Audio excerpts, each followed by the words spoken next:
2:13 a.m. My Uber app made a sound I had never heard before. Not the normal ride request tone. This one was slower, distorted, almost like someone whispering through a broken speaker. I was parked outside a gas station somewhere off Highway 61 in rural Missouri. Rain hammered the windshield so hard I could barely see the empty road ahead. I checked my phone. New ride request. Passenger name, unknown. No profile picture. No rating. Pickup location, 7 miles away. And the weirdest part? The payment amount simply said, cash. I should have declined it. Every driver has instincts. Mine was screaming at me to cancel. But I'd been driving for almost 11 hours straight. My rent was overdue, my gas tank was nearly empty, and I needed money badly, so I accepted the ride. The moment I did, my phone screen glitched black for 2 seconds. Then the GPS started moving on its own.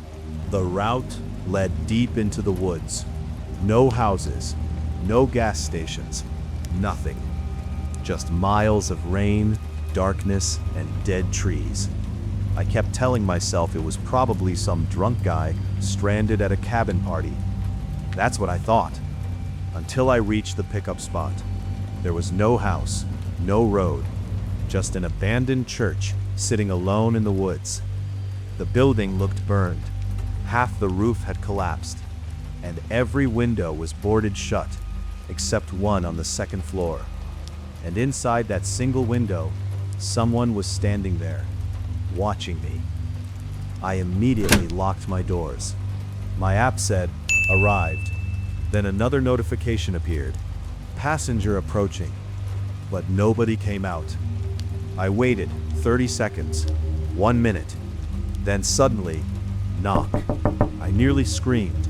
Someone was tapping on the passenger side window. A woman stood there wearing a long gray coat, soaked in rain. Her black hair covered most of her face. She looked pale, unnaturally pale. I unlocked the door just enough. "You waiting for Uber?" I asked. She slowly nodded.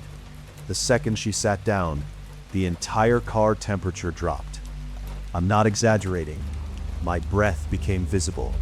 And then I noticed something strange. She wasn't wet anymore. Not a single drop of rain on her clothes. "Where to?" I asked. For a few seconds, she didn't answer. Then she whispered, "Drive." "That's not a destination. Just drive south." Her voice sounded wrong, like two people were speaking at the same time. I looked at the mirror, and my stomach twisted. She wasn't looking at me. She was staring directly into the rearview mirror, at herself.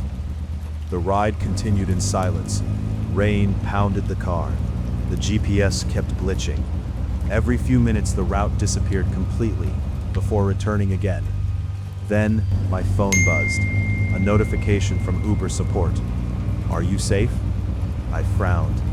Before I could open it, another message arrived. "This passenger does not exist." My hands tightened around the steering wheel. I looked into the mirror again. The woman was smiling now. A huge smile. Too huge. Like her mouth stretched farther than it should. "You shouldn't read while driving," she whispered. I almost crashed. "How do you know what message I got?" No answer. Then suddenly her phone rang. An old ringtone echoed through the car. She slowly answered, and I heard a man screaming from the speaker. "Don't let her take you to the bridge." The call cut off. The woman's smile vanished instantly. "Pull over," she said coldly. "What? Now?" Something in her voice made my chest tighten. I pulled over beside a forest road. She pointed ahead into the darkness. "There's someone there." At first I saw nothing. Then lightning flashed, and I nearly blacked out.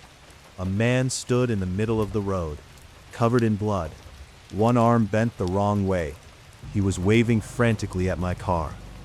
I rolled the window down slightly. The man stumbled closer. "She's lying to you," he gasped. "She's not human." The woman in my back seat began laughing softly. The injured man looked terrified. You picked her up from the church, didn't you?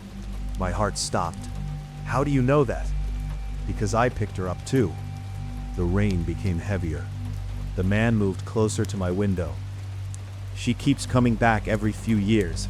Drivers disappear after picking her up. I looked in the mirror again. The back seat was empty. I froze. Then I heard breathing directly behind me, right beside my ear. She talks too much, the woman whispered. The bloody man suddenly started screaming, not in fear, in pain. Something invisible grabbed him. His body lifted off the ground. Bones cracked. His jaw stretched open unnaturally wide. And then he disappeared into the darkness between the trees.